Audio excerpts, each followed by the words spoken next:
Revealing कपड़े, उनमें safe नहीं। ढके हुए कपड़े, उनमें भी सेफ नहीं। शादीशुदा हैं तो भी सेफ नहीं। सिंगल हैं तो भी सेफ नहीं। घर में हैं तो सेफ नहीं। बाहर हैं तो भी सेफ नहीं।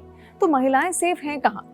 2012 में निर्भया रेप केस, फिर 2018 में कठुआ रेप केस, 2024 में आरजी कर मेडिकल रेप केस, और अब पुणे में एक और रेप केस हुआ। सुना ही होगा आपने कि कैसे पीड़िता को बेवकूफ बनाकर उसका रेप किया गया। पीड़िता बस का इंतजार कर रही थी, बलात्कारी आता है, पीड़िता को दीदी कहकर बोलता है कि बस यहाँ नहीं, दूसरी जगह खड़ी है। पीड़िता भरोसा करके उसके साथ चली जाती है। पीड़िता को बस दिखी जरूर, पर वो बस खाली थी, उसमें अंधेरा था। पीड़िता कुछ हिचकिचाई और उस आदमी से पूछती है कि क्या यही बस है। इतना पूछते ही वो आदमी उसे और भरोसे में लेकर बस के अंदर ले जाता है, और बस उसके बाद जो कुछ भी हुआ वो हम सब ने खबरों में सुना, देखा। इस घटना के 2 दिन भी ठीक से पूरे नहीं हुए थे कि वाशिम में एक 16 साल की नाबालिग बच्ची का रेप हो जाता है। ये तो कुछ ही उदाहरण हैं जो मैंने आपको अभी तक गिनाए हैं, जो सुर्खियों में आए हैं। सारे गिनाने अगर बैठूंगी तो सुबह से रात हो जाएगी, तब भी शायद हर पीड़िता का दर्द आप तक मैं ना पहुंचा पाऊं।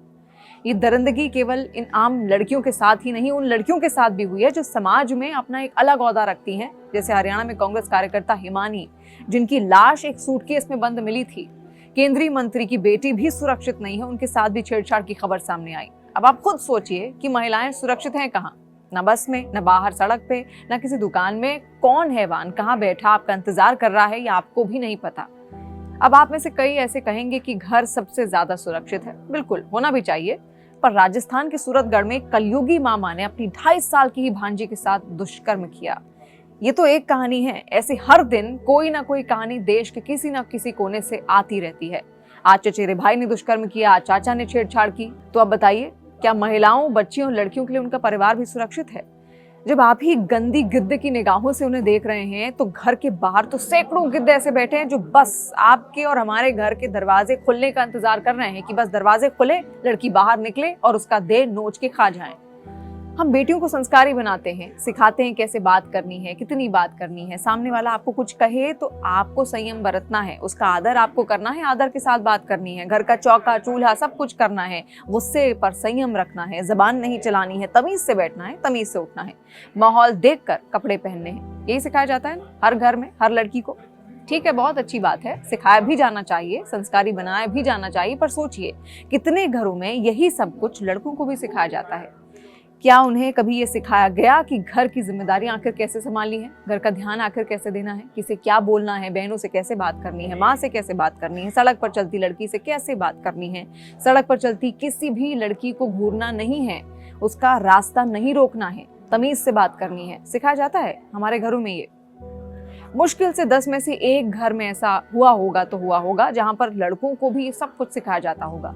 संस्कारी नारी तो समाज को चाहिए, पर संस्कारी पुरुष नहीं, उनकी तो बातचीत भी नहीं होती। क्यों? हमारे समाज में संस्कारी पुरुष की बात आखिर क्यों नहीं होती? आप भी ये सवाल खुद से सोचिए। केंद्र सरकार की एजेंसी नेशनल क्राइम ब्यूरो यानी कि एनसीआरबी के आंकड़े बताते हैं कि भारत में साल भर में महिलाओं के खिलाफ अपराध के 4 लाख से ज्यादा अपराध दर्ज किए जाते हैं। इन अपराधों में सिर्फ रेप ही नहीं, बल्कि छेड़छाड़, दहेज, हत्या, किडनैपिंग, ट्रैफिकिंग, एसिड अटैक जैसे कई अपराध शामिल हैं जो महिलाओं के प्रति होते हैं।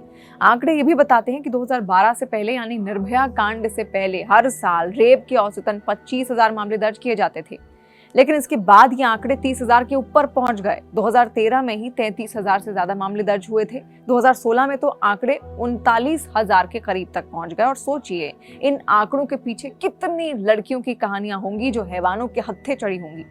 किसी के दोस्त ने ही उसका रेप किया होगा, किसी को अजनबी दरिंदे उठा कर ले गए होंगे, किसी के पड़ोसी ने उसकी आबरू लूटी होगी, किसी के साथ घर पहुंचाने जा रहे ऑटो वाले ने ही हैवानियत की होगी, तो किसी के चाचा या मामा ने उसे नोच खाया होगा।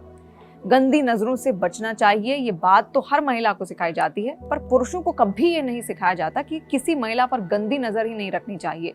रेप केवल तब नहीं होता जब शरीर के साथ जबरदस्ती की जाए। रेप तब भी है जब कोई पुरुष गंदी नजर से किसी महिला के अंगों को देख रहा है।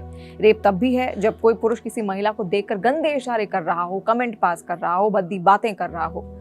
भारतवर्ष भगवान श्री राम, श्री कृष्ण की भूमि रहा है। एक पुरुष का व्यक्तित्व कैसा हो, ये भली भांति उन्होंने दर्शाया है। कितने पुरुष हैं भारत में जो भगवान श्री राम की तरह मर्यादा पुरुषोत्तम हैं? जिन्होंने अपनी पत्नी के अलावा किसी पराई स्त्री की तरफ आंख उठाकर भी नहीं देखा होगा। उदाहरण अगर किसी को देखना है तो कोई बड़े शहरों में आप जाकर देख लें, बड़े दफ्तरों में झांक कर देख लें। हर पुरुष की घरवाली भी है, बाहर वाली भी। पत्नी होते हुए दूसरी महिलाओं को गिद्ध की तरह देखेंगे।